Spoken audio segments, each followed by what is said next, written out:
bw'amasakunda ntareba neza ikaze cyane, ikaze nanone wowe wongeye kugenda ubana natwe. Wabyumvise ko nkutangije indirimbo karahanyuze wagiye ukunda, niyo mpamvu rero uhise utekereza uwo tugiye kuganiraho. Niba uzi neza iyo ndirimbo narindi kuririmba, nta wundi ni Jean Christophe Matata. Uyu munsi rero ntabwo turi mu Rwanda, ahubwo twagize gutya maze twambuka amazi magari twigira mu majyepfo y'igihugu cy'u Rwanda. Aho ngaho nta handi twigiriye i Burundi, maze tugiye kukugezaho amateka ya Jean Christophe Matata, umwe mu bahanzi bakomeye bagiye bubaka umuziki, bashyize itafari rikomeye ku muziki, yaba mu Rwanda, i Burundi, Afrika yose muri rusange. Reka nkubwire ngo ikiganiro nkuzaniye nicyo ngicyo, banza ukande like kugira ngo iki kiganiro kizagere ku bantu benshi, ariko nibigushobokera ukande na share. Ikaze. Umuhanzi w'umurundi Jean Christophe Matata, uyu nguyu yakoze umuziki yaba mu Rwanda, i Burundi, ndetse kandi akora n'umuziki hariya mu bihugu bikomeye harimo Ububiligi, Afrika yose arayigenda. Maze nubwo bimeze uko, reka nkubwire ngo ku itariki 3 z'ukwezi kwa mbere, ahangaha mu mwaka wa 2011, amarira menshi, agahinda gakomeye ku bakunzi b'umuziki, cyane cyane abakunzi ba Jean Christophe Matata, kubera ko uyu nguyu Matata nibwo yitabye Imana. Uyu nguyu yitabye Imana rero aguye hariya muri Afrika y'Epfo, aho yarigiye mu bitaramo bitandukanye. Yitabye Imana azize indwara y'igihaha cy'ibumoso, nk'uko bigenda bitangazwa n'ibinyamakuru bitandukanye, byaba ibya hano iwacu mu Rwanda ndetse n'ahandi ni Burundi hari iwabo. Matata rero yavutse mu mwaka w'1962, avukira hariya mu gihugu cy'i Burundi mu murwa mukuru Bujumbura.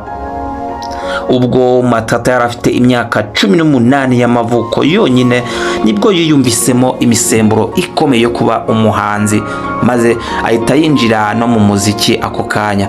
Uyu nguyu Matata akinjira mu muziki yinjiriye mu itsinda African Nil Band, ariko nyuma aza kurivamo maze ajya gukora umuziki ku giti cye, ibyitwa soliste mu rurimi rw'icyongereza. Mu mwaka w'1986, Jean Matata Christophe yaje gukorera umuziki we mu gihugu cy'u Rwanda.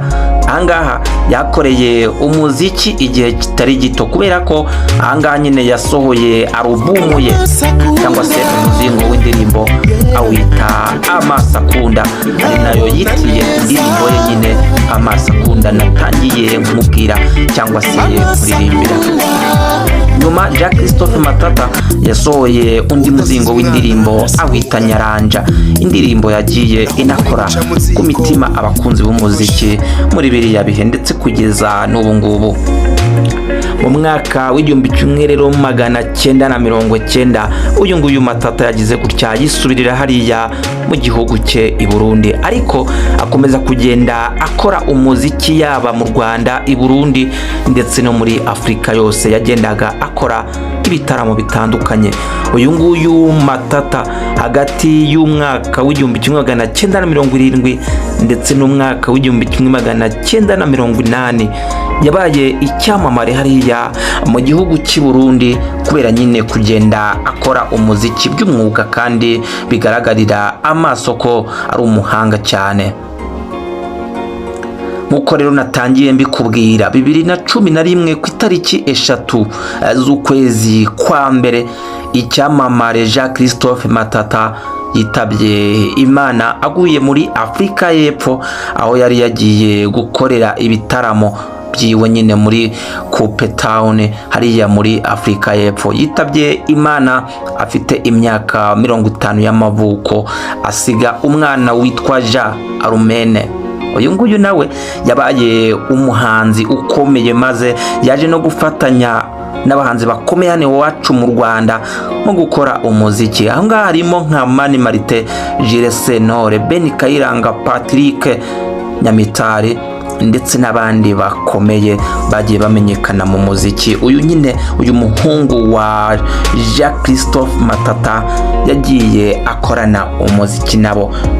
Uyu nguyu Jacques Christophe Matata rero ubwo yitabaga Imana, Uburundi bwakoze uko bushoboye maze bugaragaza ko yari uw'agaciro kuri kiriya gihugu, kubera ko uyu nguyu Matata yitabye Imana ari muri Afurika y'Epfo, ariko mu Burundi nyine bumuzana mu Rwanda, bumuzana mu Burundi, ari naho Jacques Christophe Matata yashyinguwe. Kayo nguko rero Jacques Christophe Matata mwagiye mukunda mu ndirimbo zitandukanye, harimo Nyaranja, Amaso Akunda ndetse n'izindi nyinshi. Amateka yiwe make nayo ngayo. Turakomeza tugende dushaka ibigwi bihambaye by'uyu munyabigwi, maze tuzabikugezeho mu gice cya kabiri cy'ikiganiro cyacu. Imana ikurinde.